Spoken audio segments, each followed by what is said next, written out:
గురించి క్లుప్తంగా ప్రార్థన చేస్తున్నాం. మమ్మల్ని మిక్కిలిగా ప్రేమిస్తున్న దేవానికి స్తోత్రం. మీ బిడ్డలు ఇప్పుడు మీ వాక్యాన్ని వినడానికి వారు సిద్ధపడుచున్నారు. విని గ్రహించి వారు తమ హృదయంలో నీ వాక్యం నింపుకొని అనుదినము మిమ్మల్ని ధ్యానించే బిడ్డలుగా వారిని ఆశీర్వదించండి. బాధలో, కష్టంలో, రోగంలో, శోధంలో ఈ వాక్యము వారికి బలంగా మరి మీ శక్తితో నింపి వారిని ఆశీర్వదించి స్వస్థపరచండి, బలపరచండి.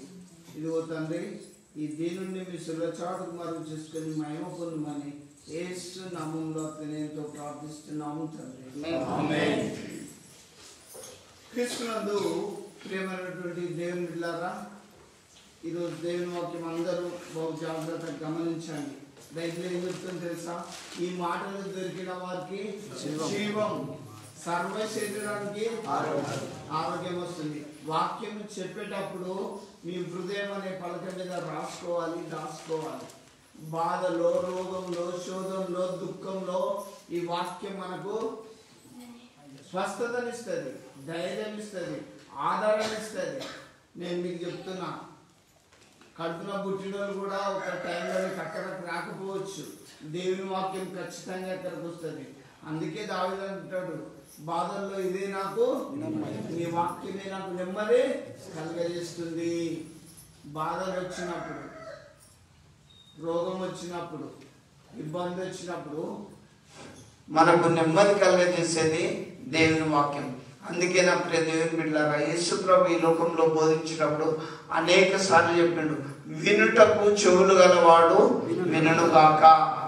దేవుని వాక్యం చక్కగా చెవులు వినబడ్డప్పుడు బహు జాగ్రత్తగా వినండి, గమనించండి, గ్రహించండి.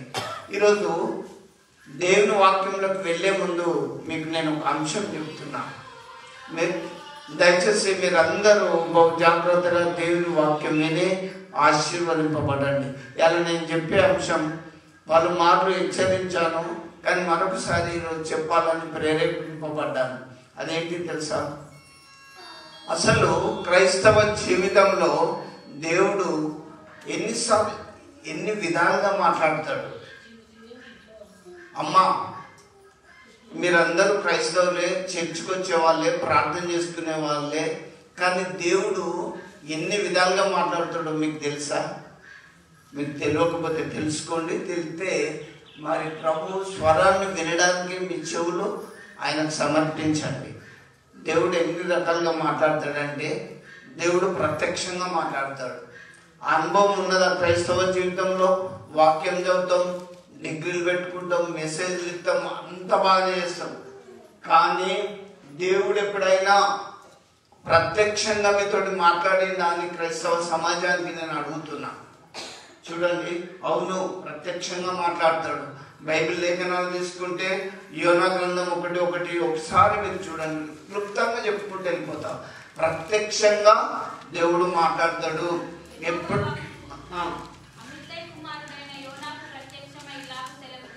దేవుడు ఆ యోనాకు డైరెక్ట్గా మాట్లాడతాడు. ఏమని షార్ట్గా చెప్పుకుంటూ వెళ్ళిపోతా. యోనా గ్రంథం 1:1 యోనాను పిలిచి, యోనా, నినివే పట్టణంలో దోషం బాగున్నది, పాపం అక్కడ బాగున్నది, నువ్వు పోయి సువార్త చెప్పమన్నాడు దేవుడు. అయ్యా, నీ కుటుంబంలో రోగం ఉండొచ్చు, నీ కుటుంబంలో బాధలు ఉండొచ్చు. దేవుడు ఎప్పుడైనా డైరెక్ట్గా మీతో చెప్పిండా? ఆ స్వరం మీరు విన్నరా, గ్రహించిందా? ఒకసారి యోచించుకో, ఆలోచించుకో. కానీ దేవుడు ఆకాశం నుంచి చూసినప్పుడు ఆ నినివే పట్టణంలో పాపం ఎక్కువ ఉన్నది. యోనా, నువ్వు లేచి ఆ పట్టణానికి వెళ్ళి ఈ పట్టణానికి నాశనం అవుతుందని చెప్పని డైరెక్ట్గా చెప్పిండు దేవుడు. మనం పాస్టర్లమని పెట్టుకోవచ్చు, రెవరెండమని పెట్టుకోవచ్చు, బిషప్లమని పెట్టుకోవచ్చు, కానీ ప్రత్యక్షంగా దేవునితో మాట్లాడే సంబంధం, సావాసం మనకుందా లేదా ఒకసారి ఆలోచించుకోవాలి. మనం ఎన్నో పేరెంట్కి ఎన్ని గొప్పలు పెట్టుకున్నా అదంతా వేస్ట్. మనం పెట్టుకోవచ్చు, అవన్నీ డాక్టరేట్ అని పెట్టుకోవచ్చు, బిరుదులు పెట్టుకోవచ్చు, కానీ ప్రత్యక్షంగా మాట్లాడిందా? యోనాను పిలిచి ఆ పట్టణంలో పాపం ఎక్కువన్నది, పోయోనా అని మాట్లాడిండు. అంతేకాదు, ఆది కాండంలో మీరు తీసుకుంటే, ఆది కాండంలో దేవుడు ఆదాంతో మాట్లాడండి. ఆదికాండం 3:9 చూడండి. 3వ అధ్యాయం 9లో దేవుడు ప్రత్యక్షంగా ఆదామును పిలిచి, దేవుడైన యెహోవా ఆదామును పిలిచి నీవు ఎక్కడ ఉన్నావనెను. చూడండి, దేవుడైన యెహోవా ఆదామును పిలిచి నువ్వు ఎక్కడున్నావని అడుగుతాడు. ఆదామును ఎవరు చేసిండ్రు? దేవుడే కదా. మరి నిన్ను చేసింది దేవుడు కాదా? ఎప్పుడైనా నువ్వు నిన్ను పిలిచిండా? చూడు, బైబిల్ చెప్తాం, చదువుతాం, ప్రార్థన చేస్తాం, గుడికి వస్తాం, బాగానే ఉన్నది. కానీ ఆదాముని పిలిచి అంత లోకం మంచి అందమైన ఏదైనా తోటనిచ్చి ఆదామా నువ్వు ఎక్కడున్నావని అడుగుతాను. అవును, దేవుడు నీ పట్ల, నా పట్ల, ప్రతి ఒక్కరి పట్ల దేవుడు మాట్లాడడానికి సిద్ధంగా ఉన్నాడు. కనీసం ఆయన స్వరం వింటున్నవా లేదా? ఆయన ప్రత్యక్షంగా మాట్లాడతాడు. యోనాను పిలిచిండు, ప్రత్యక్షంగా మాట్లాడిండు. ఆదామును పిలిచిండు, ప్రత్యక్షంగా మాట్లాడిండు. ఇంకా అదే 4వ అధ్యాయం ఆదికాండం 9వ వచనంలో దేవుడు ఇంకెవరు చూడండి, దేవుడైన యెహోవా కయీనును పిలిచి నీ తమ్ముడైన ఏబేలు ఎక్కడున్నాడు? అసలు మీరు ప్రత్యక్షంగా దేవుని పిలుపు విన్నారా అని అడుగుతున్నా. ఇప్పుడు నేను ప్రత్యక్షంగా విన్నారా? లేదా గుడికొస్తే పాటలు పాడు, ఐదారు ఎప్పుడు మీరు పోవుడు, వస్తుడు పోవుడే అవుతుందా? ఇప్పుడు మీకు లోతుకు దిగాలే. ఒక రీసెర్చ్, ఒక పరిశోధన చేస్తేనే దేనికైనా ఫలితం ఉంటుంది. ఇట్లా స్విచ్ చేయగానే కరెంట్ ఎట్లా వెలుగుతుంది, అది పరిశోధన చేసి కనుగొని అన్ని ఫిలమెంట్ అన్ని పెడితేనే కదా వెలిగేది.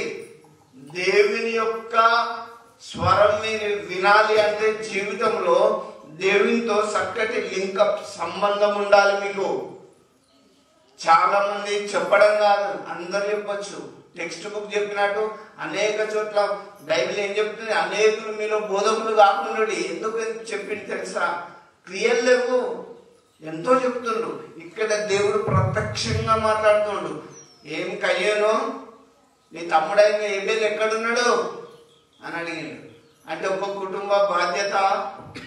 దేవుడు నీకు తమ్ముడిని ఇచ్చినప్పుడు, తల్లిదండ్రులను ఇచ్చినప్పుడు దేవుడు మనల్ని లెక్క అడుగుతాడు.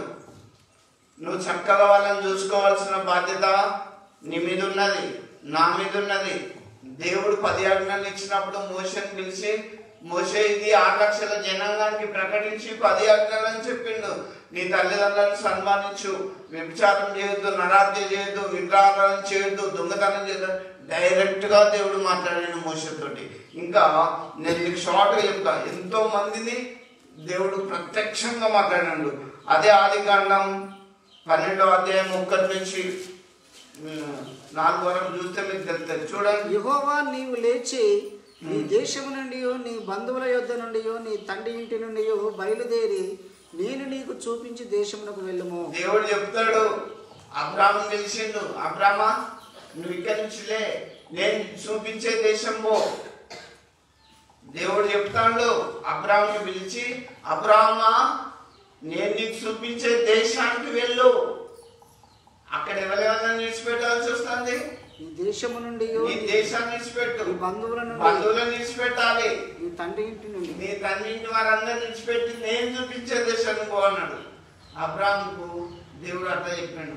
మనమేం కొంత బాధ అనిపిస్తుంది శారీరకంగా. ఉన్న దేశాన్ని విడిచిపెట్టమంటాడు, బంధువులను విడిచిపెట్టమంటాడు. దేవుడు తల్లిదండ్రులను విడిచిపెట్టమంటాడు, నేను చూపించే దేశం బాగుంటాడు. ఎవరు? భూమికి పునాది వేసిన దేవుడు, లోకమును సమస్తము నిర్మించిన దేవుడు ప్రత్యక్షంగా మాట్లాడతాడు. ఎవరితోటి? అబ్రాహాముతోటి.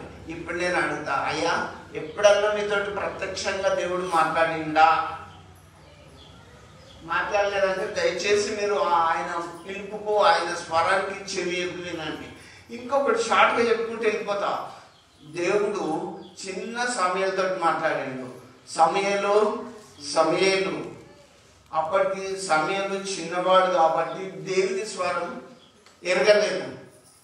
నువ్వుకి ఆ చిన్న పిల్లోడు పోయి ఏలి, ఆ మందిరంలో ఉన్న ఏలి అప్పుడు యాజకుడు ఆయన దగ్గర పోయి, అయ్యా నన్ను పిలిచినవా, నేను వచ్చినా అని 3 సార్లు వచ్చి లేపిండు. ఈయన పెద్ద మనిషి, వృద్ధాప్యంలో ఉన్నాడు, గమనించిండు. దేవుడు పిలుస్తాడు చిన్ను. నన్ను ఏం చెప్పిండు తెలుసా?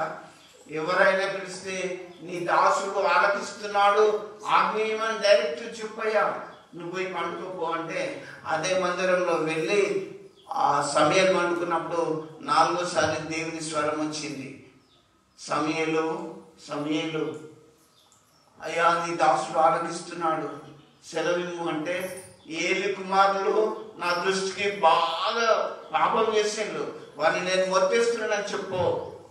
అరే అంత చిన్నోనితో దేవుడు అట్లా మాట్లాడితే పెద్ద పాస్టర్లో బైబిల్ చదువుతాం, డైరెక్ట్గా దేవుని స్వరం ఈ రోజు వరకు వినలేదంటే మనము ఏబిసిల స్టేజ్లోనే ఉన్నాం. ఇంకా మనం పెద్ద అనుకోవడం కాదు, స్పిరిచువల్గా ఆధ్యాత్మికంగా ఇంకా తక్కువ స్థాయిలో ఉన్నాం. దేవుడు ప్రత్యక్షంగా మాట్లాడతాడు, ఇప్పుడు మాట్లాడతాడు, ఏం డౌట్ లేదు. క్రైస్తవ సమాజానికి నేను చెప్తున్నా, ఈ రోజుల్లో దేవుడు మాట్లాడడానికి సిద్ధంగా ఉన్నాడు, కానీ నీ చెవులు వినడానికి సిద్ధంగా ఉన్నాయా? జీవితంలో ఏం భయపడొద్దు, అస్సలే భయపడొద్దు. సమయలు విన్నాడు, దేవుని స్వరాన్ని విని చెప్పాలంటే చిన్నపిల్లడు పెద్దోడు ఇంకేమని చెప్తాడు, భయపడ్డాడు. ఏంటి పిలిచి ఏందయ్యా బాబు రాత్రి దేవుడు ఏం మాట్లాడంటే, అయ్యా నీ కుమారుడు దేవుని ఉగ్రతకు బలైపోయే పరిస్థితి వచ్చిందని చెప్పేసి దేవుడు సమయంలో ఒక ప్రవక్తగా వాడుకున్నాడు. ఇంకొకటి కూడా అబ్రాహామును మళ్ళీ దేవుడు పిలిచి అబ్రాహ్మా నేను నీకు కొడుకునిస్తాను, నేను చూపించే పర్వతం మీద అతన్ని నాకు బలి ఇవ్వమన్నాడు.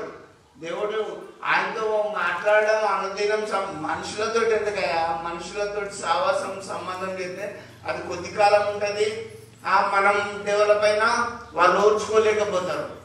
మనుషులతో సావాసం అంతే. నేను మీకు చెప్పేది ఏంటంటే దేవునితో సావాసం చేయండి. దేవుడు డైరెక్ట్గా మాట్లాడతాడు, దేవుడు డైరెక్ట్గా మాట్లాడతాడు, అప్పుడు కాదు ఇప్పుడు మాట్లాడతాడు. అయితే నేను చూపించే పర్వతం మీద అబ్రాహ్మాన్ని ఒక్కడైన కొడుకుని బలి పొమ్మన్నప్పుడు తండ్రికి ఎంత బాధ అవుతుంది. లేక 100 సంవత్సరాల కొడుకునిచ్చి ఇంతెత్తు కాగానే గుడి నడకలతో నడుస్తుంటే నానా అనుకుంటా అల్లారు ముద్దుగా పోతుంటే అబ్రాహాంకి ఎంత సంతోషమైంది. అట్లాంటి దేవుడు బలి అడిగింది అక్కడ. చూడండి, దేవుని యొక్క చిత్తాన్ని మనం కనుగొనాలి, దేవుని స్వరాన్ని వినాలి. కానీ అబ్రాహాం ఒకటే డిసైడ్ అయిపోయాడు, దేవా నువ్వు నాకు ఇచ్చినావు, నేను నీకు ఇస్తున్నా. అంటే నువ్వు నాకు ఇచ్చినావు, నువ్వు అడిగినావు, నీకు ఇస్తున్నా. అసలు అట్లా ప్రత్యక్షమైన దేవుని సావాసం, దేవుని స్వరం మీరు ప్రత్యక్షంగా ఎప్పుడైనా విన్నారా లేదా? వినకపోతే వినడానికి ప్రయత్నం చేయండి. ఇప్పుడు అప్పుడే మాట్లాడిండు ఆ దైవజనులతోటి, అదొక కథలు కావచ్చు అనుకోండి, కథలు కాదు, రియల్ అని చెప్పేది. దేవుడు ఇప్పుడు మాట్లాడతాడు, నువ్వు ప్రార్థన చేయి. రోగము ఎక్కువ వచ్చిందనుకో ప్రార్థన చేయి, కష్టం ఎక్కువ వచ్చిందనుకో ప్రార్థన చేయి. మనము ఒక ముఖ్యమంత్రితో, ప్రధానమంత్రితో, రాష్ట్రపతితో మాట్లాడితే చాలా ఫీల్ అవుతాం, పెద్దలతో మాట్లాడడం. కానీ భూమికి పునాది వేసిన దేవునితో రోజు మాట్లాడితే నాకు గొప్ప సంతోషం. ఈ పునాది ఎవరేసిండ్రు? దేవుడు కాదా? అనుదినము దేవునితో మాట్లాడి ఆయన స్వరం వినే బిడ్డలుగా మీరు ఎదగాలి. అని నేను ఆయనతో మాట్లాడి ఈయనతో ఎందుకు, వాళ్ళు మనుషులే కదా. ఒకరి ఘనత విస్తరించినప్పుడు డోంట్ వరీ, భయపడద్దు. అది వాళ్ళు వచ్చినప్పుడు ఆ ఘనత వాళ్ళు ఇంకా రాదు అని వాక్యం సెలవిస్తుంది. అవునా? దేవునితో ప్రత్యక్షంగా ఆయన స్వరం, ఆయన మాటలు మీరు వినాలి అని చెప్తున్నా. ఇప్పుడు దైవజనులు ఎంతో మంది విన్నారు, మరి మీరు విన్నరా లేదా? నేను షార్ట్గా చెప్పుకుంటూ పోతున్నా. ఇప్పుడు ప్రత్యక్షంగా మాట్లాడతాడు. 6 లక్షల మంది అక్కడ బాధపడతాను, ఫరో ఎట్టి పనులు చేపిస్తాడు. మోసే వీళ్ళందరినీ నడిపించు, ఎక్కడికి? పాలు తేనెలు ప్రవహించే దేశానికి నువ్వు వీళ్ళని తీసుకుపో అంటే మోసే ఫరో దగ్గర పోయేసరికి అస్సలేయదు. ఎన్ని 10 తెగుళ్ళు వచ్చినా కూడా ఫరో కఠినమైపోయిండు, మొత్తం ఎర్ర సముద్రంలో ముంచేసిండు. దేవుడు ఇశ్రాయేలీయులను మోసే ద్వారా బయటకు తీసుకొని ఇచ్చాడు. నేను మీకు చెప్తున్నాను, దేవుడు ప్రత్యక్షంగా కష్టంలో, బాధలు, ఇరుకులు, శోధనలు, దుఃఖంలో మాట్లాడతాడు. ఇది ప్రత్యక్షంగా మీరు దేవుని స్వరం వినాలి. ఇంకొకటి, ప్రత్యక్షంగా మాట్లాడకపోయినా దేవుడు ఆత్మ ద్వారా మాట్లాడతాడు. రెండో అంశం, దేవుడు ఎట్లా మాట్లాడతాడు? ఆత్మతోటి. మీరు ఏదైనా తప్పు చేసిందనుకో మీ అంతరాత్మ కొన్నిసార్లు దేవుని బిడ్డలను గద్దిస్తుంది. అయ్యో నేను అనవసరంగా వాళ్ళని ఇట్లా అన్నా కదా అనిపిస్తుంది. ఆత్మ ద్వారా దేవుడు మాట్లాడతాడు. ఒకసారి ఆత్మ ద్వారా ఎవరితో మాట్లాడిందో మీరు చూడండి. అపొస్తలుల కార్యం 8వ అధ్యాయం 29వ వచనం చూడండి. ఆత్మ ద్వారా దేవుడు మాట్లాడతాడు. ఇప్పుడు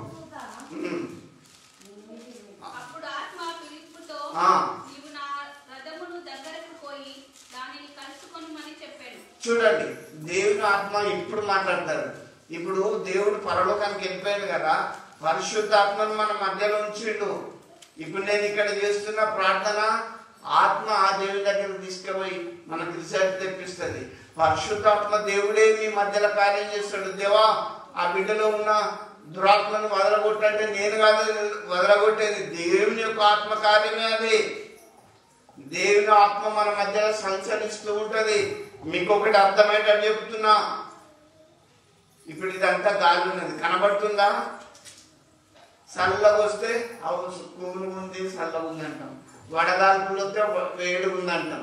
కానీ చూడలేము, పట్టుకోలేము. అవునా? గాలిని గ్రహించలేని మనము దేవుని ఆత్మని ఇప్పటికైనా గమనించండి. ప్రార్థన చేసినప్పుడు పరిశుద్ధాత్మ దేవుడు మీ పైకి వచ్చి ఖచ్చితంగా కార్యం చేస్తాడు. ఇక్కడ ఆత్మ ఏమని చెప్తుంది?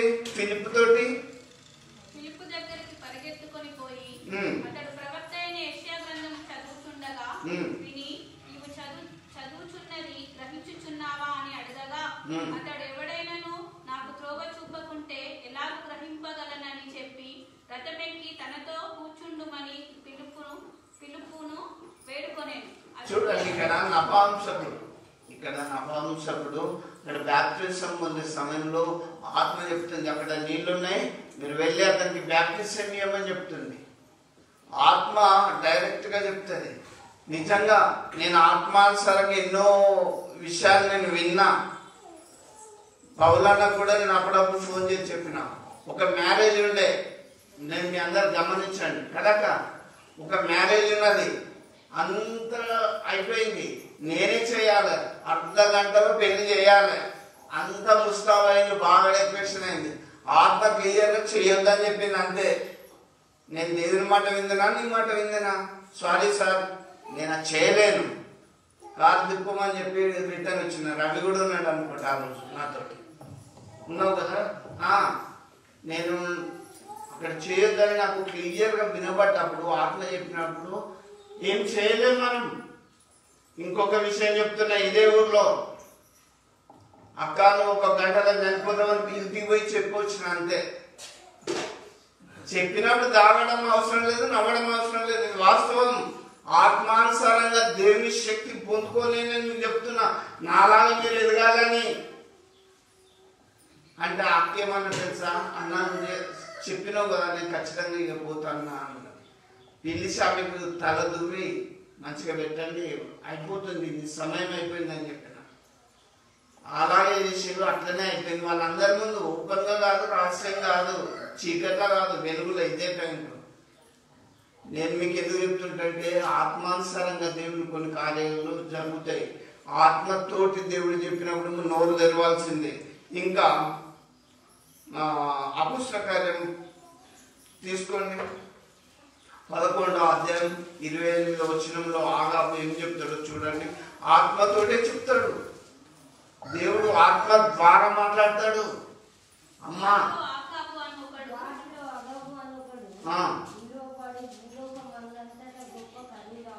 చూడండి, ఆగాబు అని ఒక ప్రవక్త నిలవబడి భూలోకమందంతటికి ఒక గొప్ప కరువు రాబోతుందని చెప్తాడు.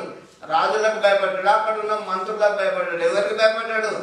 దేవుడు సెలవిచ్చినాక ఏం భయం లేదు, డైరెక్ట్ గా చెప్తాడు. భూలోకం అంతటికి ఒక నాశనం రాబోతుంది, పెద్ద కరువు రాబోతుందని ఆత్మ ద్వారా రాయబడ్డది. ఆగాబు ప్రకటించిండు. లే దేవుని బిడ్డలారా, దేవుడు సెలవిచ్చిన మాట ప్రతిదీ ఖచ్చితం. అందుకే నేను మీకు చెప్తున్నా, ఎప్పుడైనా దేవుడు మీకు ఆత్మ ద్వారా మాట్లాడిందా లేదా ఒకసారి ఆలోచించండి. నా జీవితంలో అయితే చాలా ఉన్నాయి. నాకు తెలుసు, దేవునికి తెలుసు. రే దేవుని బిడ్డలారా, నేను మీకు చెప్తున్నా, దేవుడు ఆత్మతోటి అనేక సార్లు మాట్లాడతాడు. దేవుడు ప్రత్యక్షంగా మాట్లాడతాడు. కానీ మీతో ఎప్పుడైనా మాట్లాడిండా ఒకసారి ఆలోచించుకోండి. ఆత్మానుసారంగా దేవుడు చాలాసార్లు మాట్లాడతాడు. మీరు అది గమనించండి. ఒకసారి నేను ఇట్లా బస్సులే కూర్చుండిపోతుంటే నీ ముంగట ఉన్నాయి, నేను ఎమిడి అనేది ఆత్మ క్లియర్గా చెప్తుంది. నేను పోయి నాతో ఆత్మ మాట్లాడతాను అంటే ఆయనకి ఏం అర్థమవుతుంది చెప్పండి అంటే, నువ్వు ఆయన ఫాలో అని చెప్పి నేను ఆయన వెళ్ళే చోటుకే పోయినా కరెక్ట్ అయిన అదే ప్లేస్లో కూర్చున్నాను. పెద్ద అద్భుతం నాకు జరిగింది. నేనెంత నాకే ఆయన పిలిచి చేరేసి కూర్చుండబెడతాడు. ప్రభునందు చెప్తున్నా, మీరు కష్టంలో, బాధలో, రోగంలో, దుఃఖంలో, వేదనలో ఉన్నప్పుడు దేవుని యొక్క ఆత్మను మీరు పొందాలి. దేవుని యొక్క శక్తిని మీరు పొందుకోవాలి. దేవుడు ప్రత్యక్షంగా మాట్లాడతాడు, ఆత్మ ద్వారా మాట్లాడతాడు. ఇంకొకటి నేను షార్ట్గా చెప్తున్నా, కరెంట్ పోయినా కూడా మీరు గమనించండి. దేవుడు తన దూతల ద్వారా మాట్లాడతాడు. ఎప్పుడైనా క్రైస్తవ సమాజంలో ఆత్మతోటి మాట్లాడిన మాటలు విన్నారా? ఎప్పుడన్నా మీరు విన్నారా? దేవుడు ఇప్పుడు సెల్ ఫోన్లు ఇద్దరం మాట్లాడుకుంటే ఎట్లుంటుంది? ఆత్మతో మాట్లాడుకుంటే దేవునికి మనకు అట్లా లింకప్ ఉంటుంది. అట్లుండాలి. ఏం భయం లేదు, దేవుడు క్లియర్గా మాట్లాడతాడు. ఇంకోటి, దేవుడు దూతల ద్వారా కూడా మాట్లాడతాడు. నేను మీకు అర్థమయ్యే రీతిగా చెప్తా. యేసుప్రభు పుట్టే ముందు గొల్లల దగ్గర దేవదూతలు పోయింది, అవునా? గొల్లలారా, మీకు నేను మంచి శుభవార్తమానం తెచ్చిన, దావీదు పట్టణంలో రక్షకుడు నీకులో కూర్చున్నాడు అని చెప్పింది. గొర్రెలకే కాదు, ఈరోజు చెప్పాడా దేవుడు? చెప్పాడా? చెప్తాడు. నేను మీకు ఒకటి జ్ఞాపకం చేస్తున్నా. దాదాపుగా 78, 77లో ఒకసారి నేను ఆడ అల్లరి చేయలేదు. వాస్తవం. నేను ఇవాళ ప్రభు వాక్యంలో ఇంత గట్టికున్నానంటే నేను మీకు చెప్తున్నా, నేను ఏం తప్పు చేయలే. మాకు స్టడీ అవర్స్ అయిపోయినాయి, చదువుకున్నాం. పండుకునే ముందు అందరం బాత్రూమ్ వచ్చి పండుకుందాం అంటే ఒక ఆయన వచ్చి ఇట్లా గల్లబట్టండి. నేను ఏం చేస్తా? పిల్లలు, చిన్న పిల్లలు గల్లబట్టే 4th, 5th తరగతి పడితే పెద్దలు పడితే ఏమంటాం? తీస్తారంటే ఏం లేదు, నాకు నిద్ర పడితే రాను ముందుకోపోతాను అప్స్టేర్ పైకి పోయి ఏం చెప్పిండు తెలుసా? ఈయన బాగా అల్లరి చేస్తుండు, అంకుల్ నాకు నిద్ర పట్టలేదు ఆయన ఆమె చెప్పిండు. నేను అసలు అక్కడ ఏమీ అల్లరి చేయలేదు. నేను నమ్ముతారో నమ్మరో, నేను ప్రత్యక్షంగా చూసిన. గిట్లనే స్లాబ్, పెద్ద స్లాబ్ వాళ్ళది. ఆ స్లాబ్లోకి వెళ్ళి తెల్ల ట్రక్కలు వేసుకొని ఇట్లా దిగిందంటే ఆయన చూస్తుండు, ఈయన చూస్తుండు. ఆ కట్టె తెమ్మని కట్టె చేతిలో పట్టుకుని కిందేసి నేను కొట్టపోవాలి. నేను అది ప్రత్యక్షంగా చూసిన. నన్ను చిన్నప్పటి నుంచే వాళ్ళు ప్రత్యక్షంగా బైబిల్ ట్రైనింగ్ ఇచ్చి వాళ్ళు నన్ను నడిపించింది. నేను మీకు ఎందుకు చెప్తున్నానంటే, ప్రత్యక్షంగా బాధలో, కష్టంలో, దుఃఖంలో దేవుడు ఇప్పుడు ఉంటాడు. దేవుని దూతలు వస్తాయి. ఇంకా గొల్లలే దేవదూతలను చూసిండు. మీరు ఇంకా చూడలేదంటే నువ్వేం బైబిల్ చెప్తావు? ఏం మెసేజ్ చెప్తావు? చూడాలి నీ కళ్ళు దేవదూతలను. నేను చూసిన కాబట్టి నేను ఖచ్చితంగా చెప్తున్నా.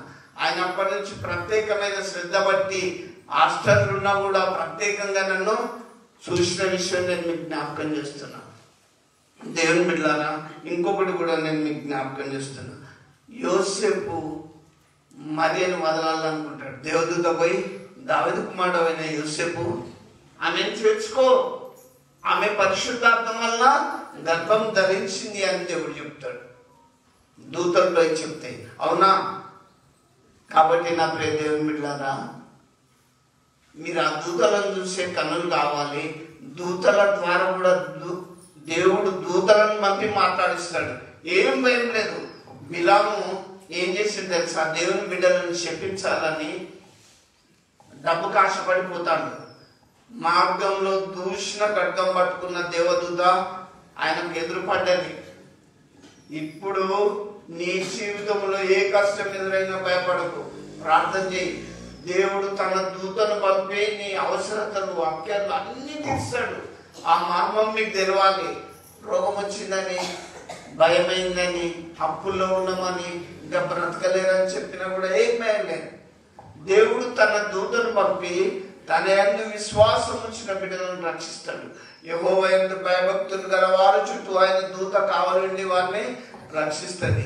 మరి దేవుడు తన దూతలను పంపి డైరెక్ట్ గా మాట్లాడతాడు, గొర్రెలతో మాట్లాడండి. ఇంకా ఆగర్ గురించి నేను మీకు షార్ట్ గా చెప్పుకుంటా పోతున్నా, మెసేజ్ కాదు.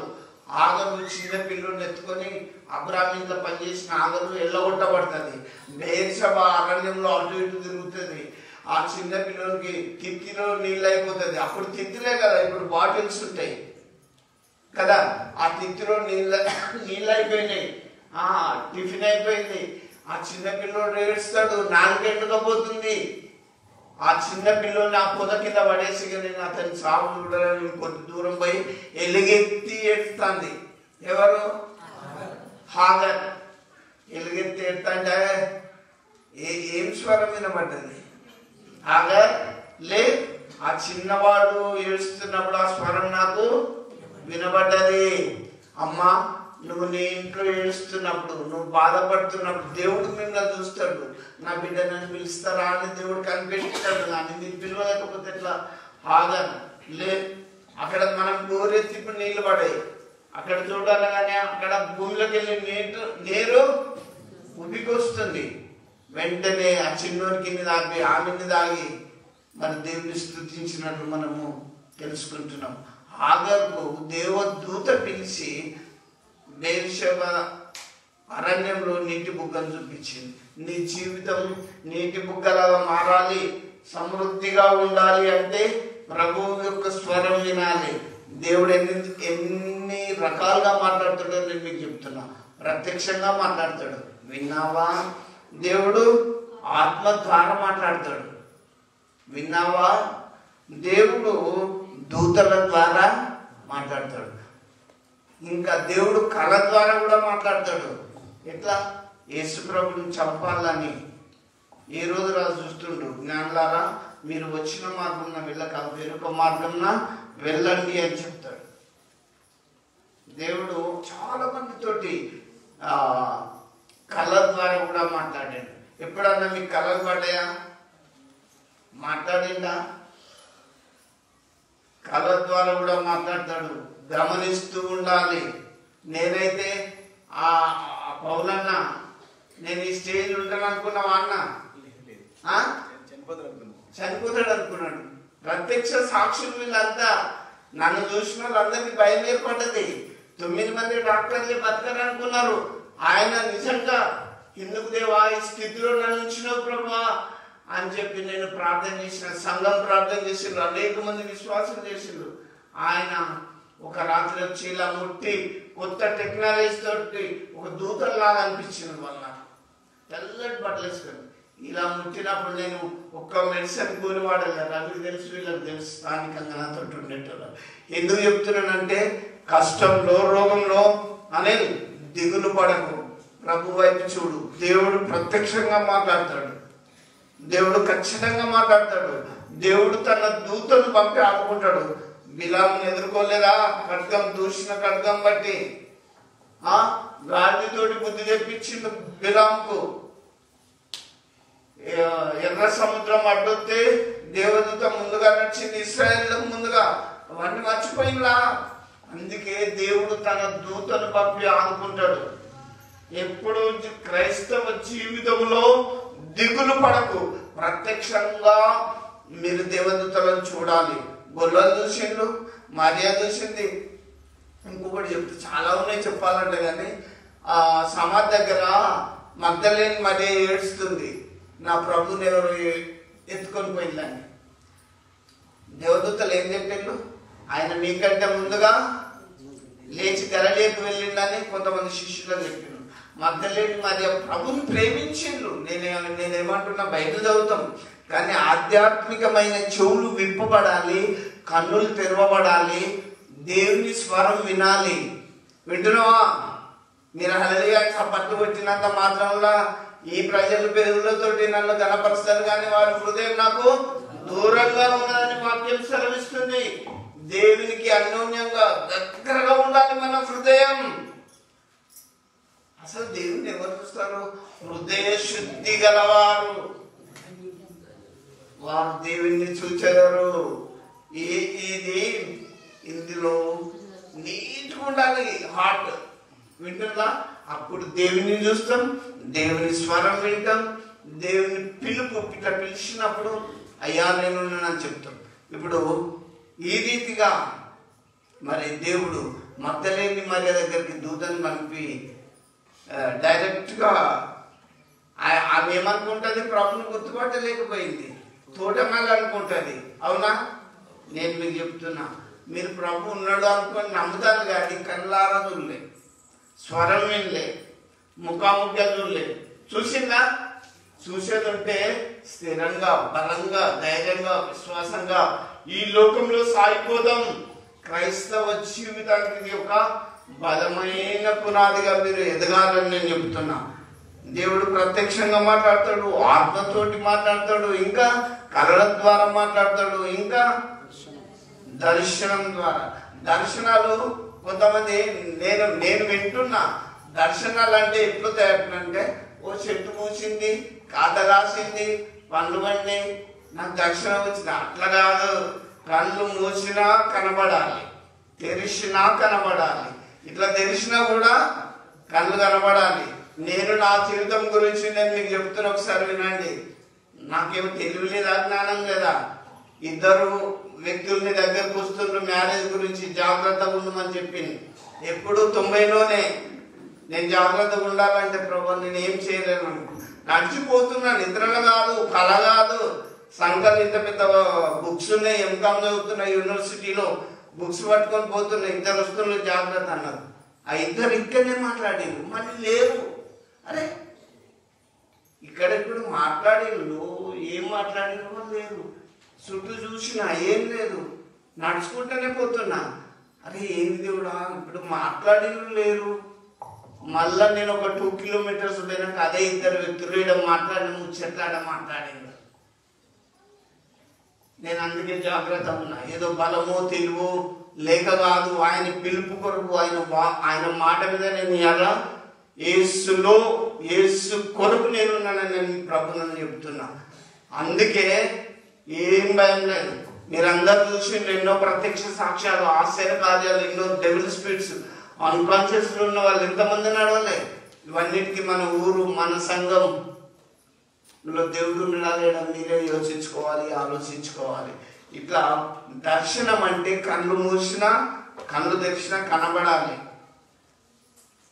కానీ ఏదో నాకు పూసింది, ఇది వచ్చింది అట్లా కాదు. ఇట్లా మూసుకున్నా వాళ్ళే కనబడాలి, తెరిచినా ప్రత్యక్షంగా ఇట్లా కనబడాలి. అదే దర్శనం అయితే. వింటున్నా? దేవుడు దర్శనం ఇచ్చి మాట్లాడతాడు. దేవుడు ఎవరితో దర్శనంలో మాట్లాడిందో ఒకటి చెప్తా. అపొస్తలుల కార్యం దయచేసి తీసుకోండి, 10వ అధ్యాయం 2వ వచనం చూడు. షార్ట్గా చెప్పేసి నేను క్లోజ్ చేస్తా.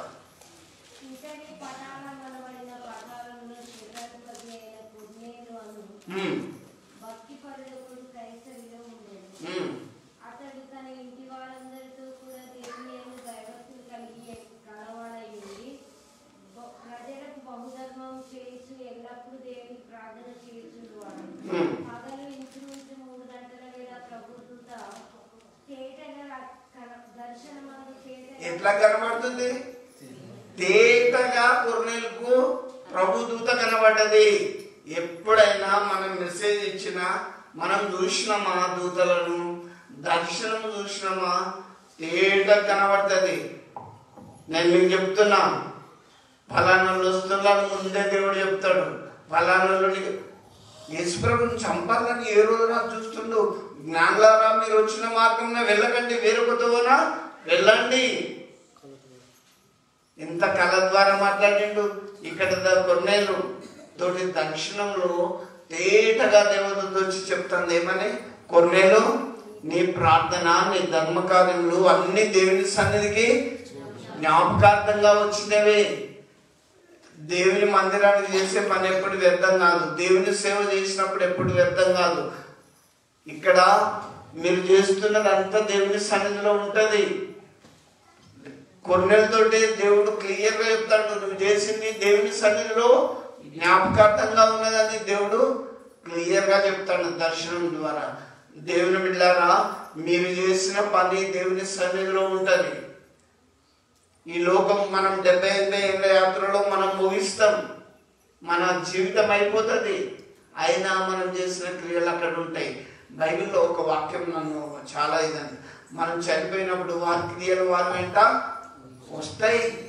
నువ్వు దేవుని కొరకు మంచి పని చేయి, బ్రతికినావు కదా, మంచి పని చేయి, జ్ఞానం ఉన్నది కదా, నీ తెలివిని దేవుని సేవ కొరకు యూజ్ చేయి, ఉపయోగించు. అంతేగాని ఎప్పటికి సంపాదించుకుందాం, తిందాం, ఇదే లోకం ఇదే అనుకొని దయచేసి బ్రతకకండి. దేవుడు ప్రత్యక్షంగా, దేవుడు ఆత్మ ద్వారా, దేవుడు దూతల ద్వారా, దేవుడు దర్శనం ద్వారా మాట్లాడతాడు, కళ ద్వారా కూడా మాట్లాడతాడు. కళ ద్వారా ఎట్లా మాట్లాడతాడు? విడిచిపెట్టాలనుకుంటాడు యోసేపు ఎవరిని? మరియను. వద్దు యోసేపు, నువ్వు వెళ్ళి చేసుకోవాలి. కళ ద్వారా మా దూతను పంపి మాట్లాడించాడు. జీవితంలో దిగులు పడకు. నేను ఒక్కడే చెప్తాను, దీని అంతటి కారణం ప్రార్థన చేయి. దేవుడు మంచి మార్గంలో నడిపిస్తాడు.